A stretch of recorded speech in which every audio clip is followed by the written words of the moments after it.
Hey everyone, if you have a long tail customers segment, this might just be the session for you. I have Angela Domenichelli, who was the runner up for the CS Excellence Awards in the US for 2023. She's here to tell you how she solved a big problem of QBRs for that lower cohort. We'll talk about all the problems that she ran into and how she almost made them magically disappear with some cool playbooks and fancy tool called Gainsight. Angela Domenichelli is a CS Ops manager. She knows all the ins and outs of that playbook and how to leverage technology. And she can even give you the actual data points of how far of an impact this initiative had. This is going to be a game changer for all of you who wish to elevate and increase the type of cadence and engagement level that you have with your lower cohort. And with that, Angela, thank you so much for joining us today. Well, thank you for having me. There's no one better to learn from on how to deal with this thing, because I think most people would think, oh, QBRs, let's just do that for our highly strategic accounts. But you say no. Actually, you can do it for the lower segment and you can leverage that if you do it correctly for that cohort as well. So let's maybe start by talking about who did you implement it with? So kind of like, what is the exact cohort that you were pushing for when you thought about QBRs for lower segment? Yeah, so our quarterly business reviews are conducted by small group segment at athenahealth. The tiers above that would do monthly or sometimes even more regular touch points with clients. Their book of business size is probably around 60 to 80 clients per CSM. There's around 7,000 accounts and about 150 CSMs in the space. When you started working on this initiative, what was the problem you were trying to fix? What were some of the challenges that team had with that lower cohort? I had observed that CSMs were receiving for a third of their book of business, every client in their book of business,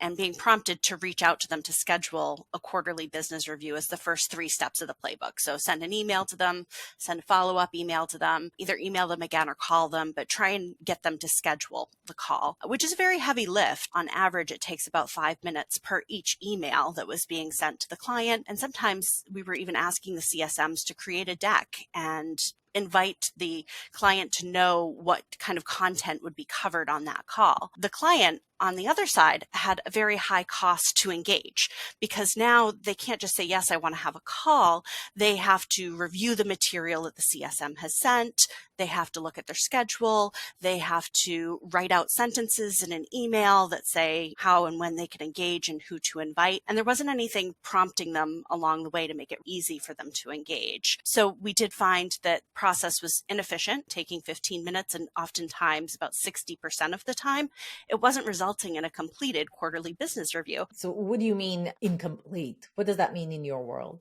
It means that those call to actions that we were creating for our customer success managers weren't resulting in a quarterly business review call. So most often the client wasn't engaging with those emails that were being sent, and they were just a non-responder client. Got it. So they would spend time to send that email. There was either no response or no interest, or they would send them the deck and maybe sometimes even a no-show, or they would come in unprepared. What is the CSM to customer ratio for that team? I think it's somewhere around 60 to 80, which is why they only did a third of the book of business each month. So they would be getting somewhere between 20 to 25 CTAs each month to engage clients in quarterly business reviews. So 20 to 30 clients is the outreach every month to create a quarterly business review. You had to spend 5 minutes at least on just sending the email and then resend it if they haven't responded. If they did, you then had to spend like 30 minutes on creating a deck and customizing it, and then a few more minutes to just coordinate back and forth, figuring out a date for that. And sometimes there was a no-show. That's a lot. Beyond that, they have other things that they're supposed to be doing. Absolutely. I was just going to say, I'm sure a lot of the CSMs that listen to this can relate to also that influx of work on the first day of the month, like on the first day of the month, trying to start to do all of this outreach and then have all of that follow-up outreach. It was very inconsistent when it would all happen from a client experience because CSMs have variability in their schedule and in their ability to have these types of communications go out. So that was another one of the problems to solve, was just the inconsistency of these actions being taken at the same time. Additionally, there was no way for us to monitor what types of topics the client might want to review on quarterly business reviews. We couldn't tell, like, are small group clients engaging because they want to talk about finances or clinical outcomes or what type of information they're hoping to learn from CSMs. So that wasn't one of the biggest reasons that we went forward with the initiative, but definitely something that we were able to obtain after we had the automated process running. Truth be told, Angela, what do you think would have happened if you guys continued doing that without changing anything 2-3 years down the road? What do you think would have been impacted?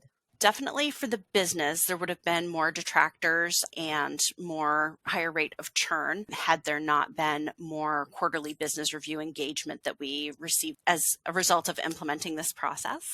And I also think internally for CSMs, we may have seen a higher rate of turnover in staffing, which is challenging for clients because then you have to shift entire books of business to different people and the clients are learning a whole new person to deal with and network with, and that always creates lower NPS results and friction points.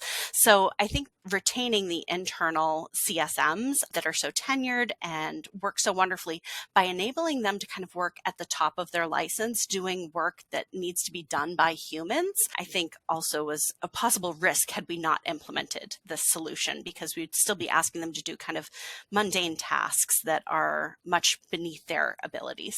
I was kind of shocked you didn't win, because the impact that this initiative had on the business and on clients was absolutely amazing.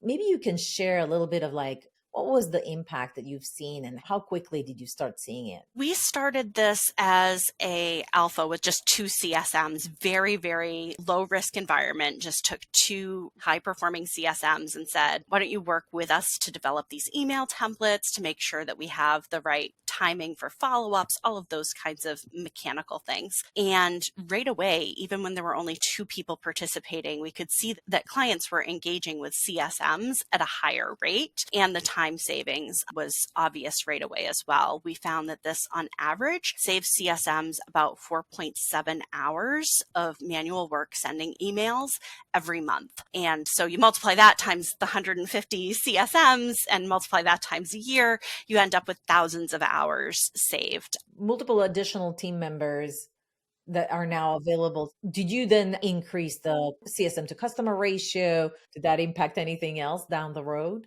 I think, Irit, the great success story here is that we didn't, because the CSMs were actually conducting more quarterly business reviews. So they were actually having more calls with their clients. So we didn't free up resources to have more CSMs join our larger books of business, but we have our CSMs doing the work that they need to do to improve relationships instead of sending emails. So instead of doing mundane work, right, you can actually leverage these highly talented people to do value-based activities with clients that in return, what happened to the business? Exactly. Scott O'Neill, who is currently the VP in charge of the small group segment, likes to say that we want our CSMs to deliver the irreplaceable value. So this is one of those places where we're ensuring that the irreplaceable value that CSMs can offer to their clients is taken advantage of.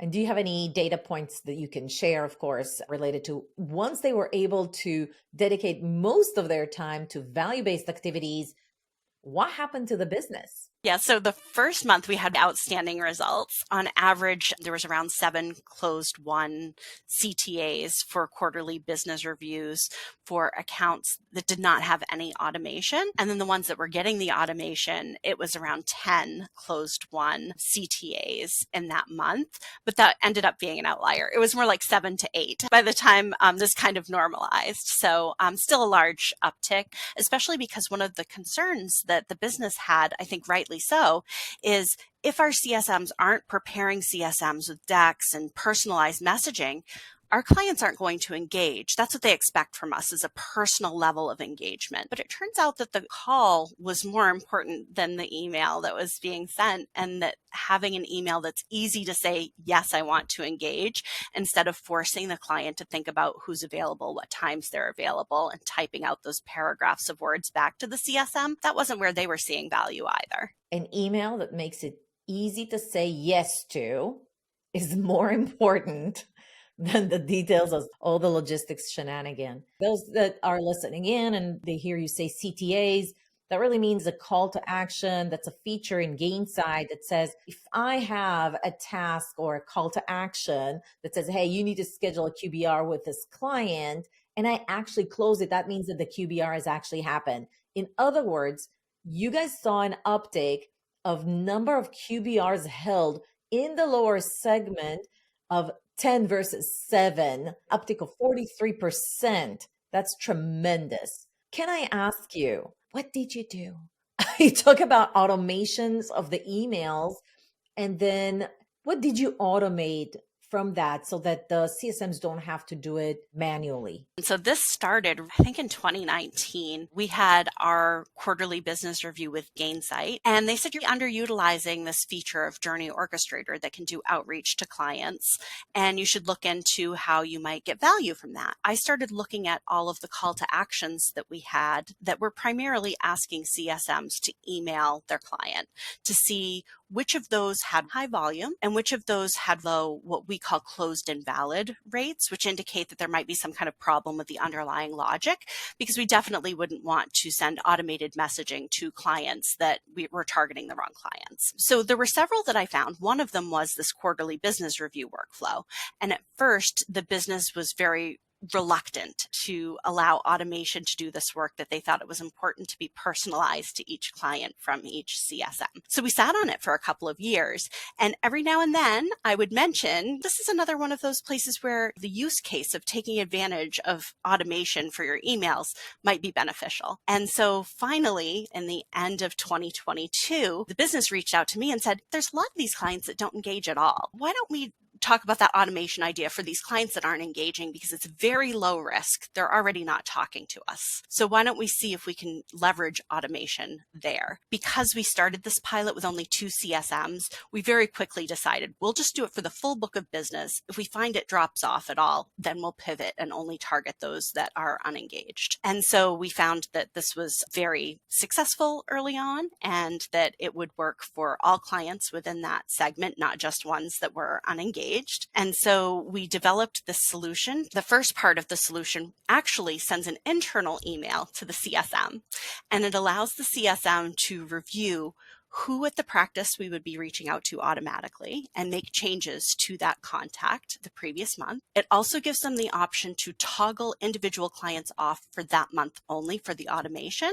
So they can say either this client already has a call scheduled with me, or they can say this client is escalated, and so I want to have custom messaging during this month. They're preparing, reviewing the accounts that are having quarterly business reviews a few weeks before the start of the month. So the first thing that happens is the CSM is actually getting an email. Yes. Right? That email to the CSM has an embedded report, and the report is telling them all of the clients, which client we would reach out to, or if there's any reason that we wouldn't reach out to their client. Which clients to QBR, which clients why not to QBR.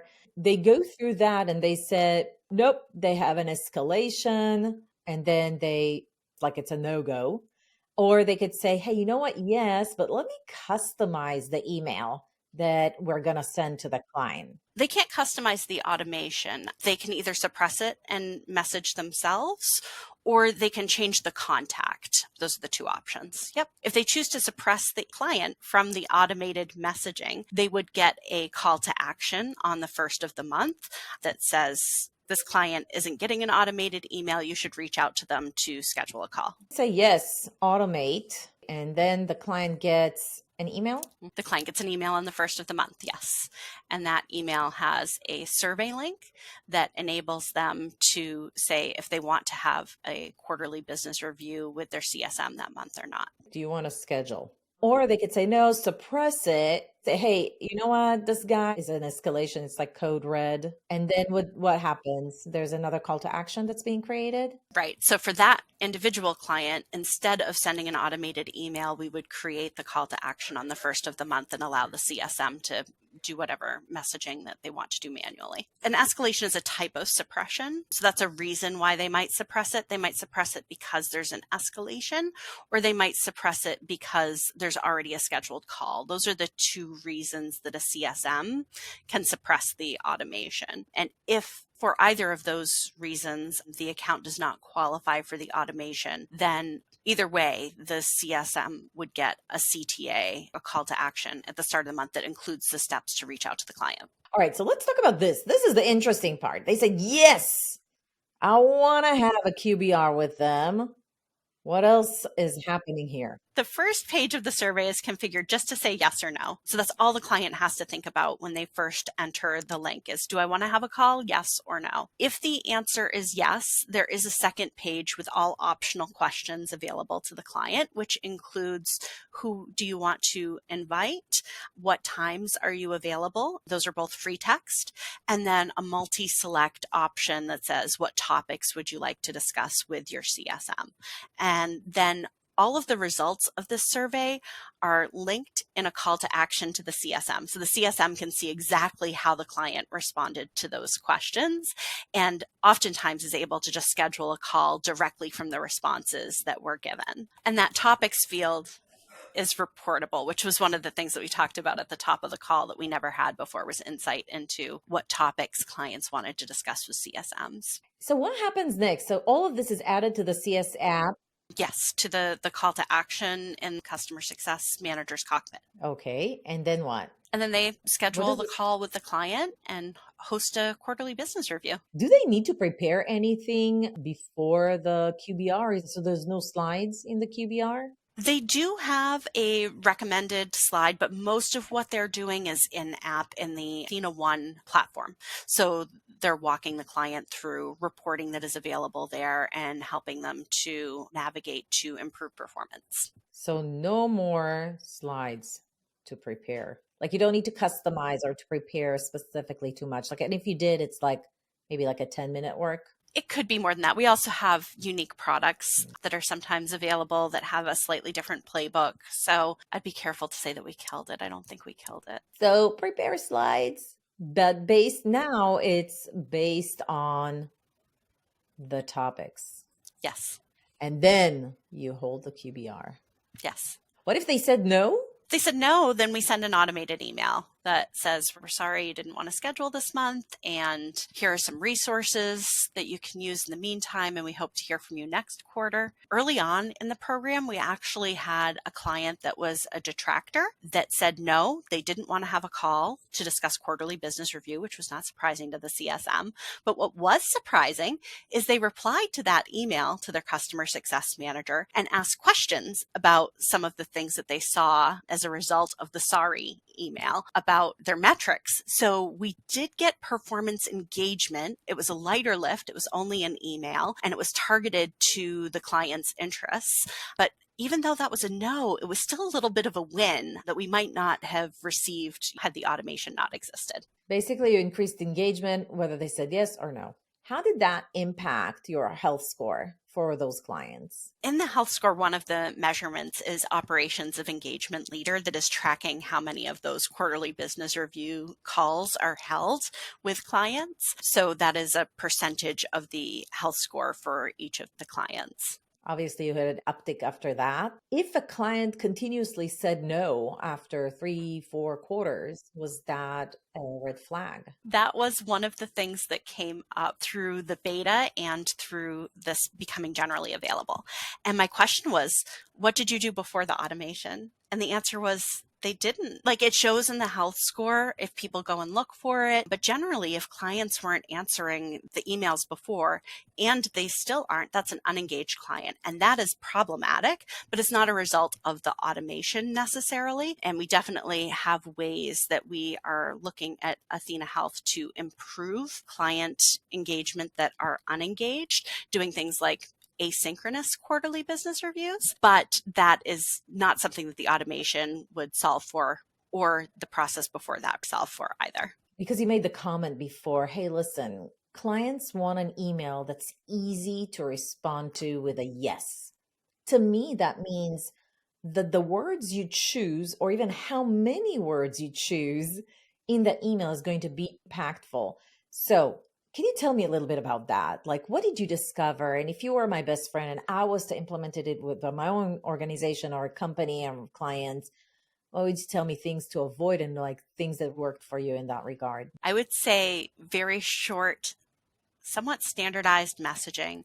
So it's tempting to go in and say, try and replicate what a human being would be looking for and doing, and having loaded with key performance metrics or pre-configured PowerPoint slides, things like that. When you're looking to scale, a lot of times you're trying to pull all of those things that CSMs do today. But I would say start light and then add to it if you need to, and start small. We started with 2 CSMs. So just start with a very, very small scale where you have a very controlled environment and you can adapt and make changes quickly. What about the email message itself? Take the time to adjust it and tweak it until you got to the maximum, what you felt is a click-through rate, for lack of a better word. Yeah, not only did we change the initial email template to try and engage clients, we also added follow-up email and a escalated follow-up email. It wasn't until we had all 3 that we found that we were driving a higher level of engagement than without the automation. And it was placing the 3 emails that we were asking, or 3 outreaches we were asking CSMs to make anyway, but in doing it in a systematic way, with slightly different language, drove those results that we were hoping to see. And if you look at the language that the last version of that email template included versus the first one, what were the main things that stood out for you in terms of language used? The very last one says something along the lines of last chance, respond by this date in the subject, versus the earlier one that says something like, would you like to have a quarterly business review this month? Or it's time to schedule your quarterly business review. So we definitely do strengthen the language as it gets further in the month to try and drive clients to engage and take advantage of the quarterly business review that's available to them. Did you find that there was a certain cadence, meaning time you wait between one email to the next, that worked better than a different cadence? Yes. Ultimately, we decided on 7 days. So initial email goes out, we wait 7 days, we send a follow-up. Sorry, we haven't heard from you yet. And then 7 days after that, we say, you have 7 days left to respond to us and let us know if you want to hold a quarterly business review this month. And if I'm not mistaken, you typically sent it out to executives, right? I completely allow the CSMs to make that decision. With small practices, it can be very different who they might want to engage with for quarterly business reviews. Sometimes there's only one doctor. Sometimes they do have a fuller office. So it would depend client to client. At Athena Health, we were using CRTs in Salesforce, the client relationship type object. And so we were targeting either a revenue cycle or a clinical decision maker based on the makeup of products and picking the most recent one. And that's why we were always asking the CSMs to review, like, are you sure that this is still the right contact for this type of outreach before the outreach was made? Did you recommend the CSMs to typically send it on a certain day time? Like, oh, Wednesdays at 12, that's where we get the most engagement? Or was it, again, under the CSM's purview to decide when they're going to send the first automated email? The automated email happens on the first of the month, regardless of the day of the week. So it just automatically happens the first day of the month that the client has an option to respond to engage in a quarterly business review. At first, we were debating, should we wait until a business day?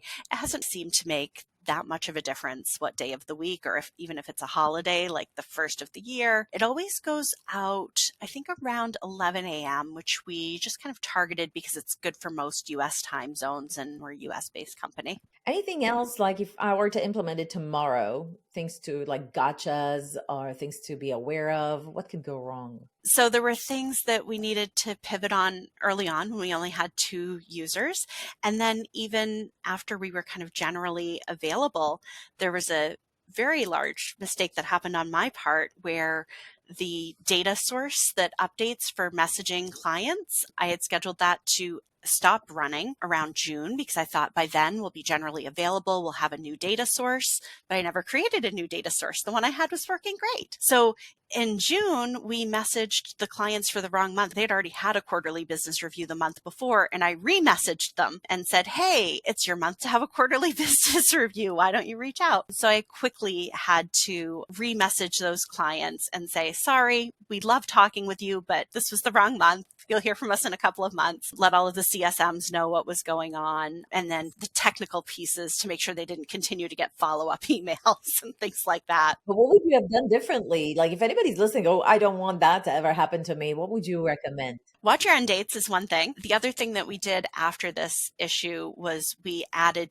to our automation a requirement that the date that the line in the data was created is the same as the date that the email's participant list is being developed. And then we also have a request into our vendor to improve that so that we can have these truly chained and dependent on each other instead of just trying to do it based on time of day. Thank you so much for coming to the podcast and sharing all this good stuff with us, with me. At Athena Health, there were so many people who I worked with closely to make this happen. I actually had a sabbatical just as the beta was starting. And so my boss at the time, 𝘧𝘪𝘳𝘦𝘪𝘦𝘥, and my coworker, 𝘧𝘪𝘕𝘕 stepped in, took the ball with that. And my coworker, 𝘧𝘪𝘕𝘕𝘦𝘠𝘕𝑛𝑂va, did just a ton of QA work. And then Tom Little was the customer success senior manager who bought into this vision, helped to form this working group, and was really a champion for this whole process. All right, everyone. I hope you loved this conversation as much as I did. Angela, thank you so much.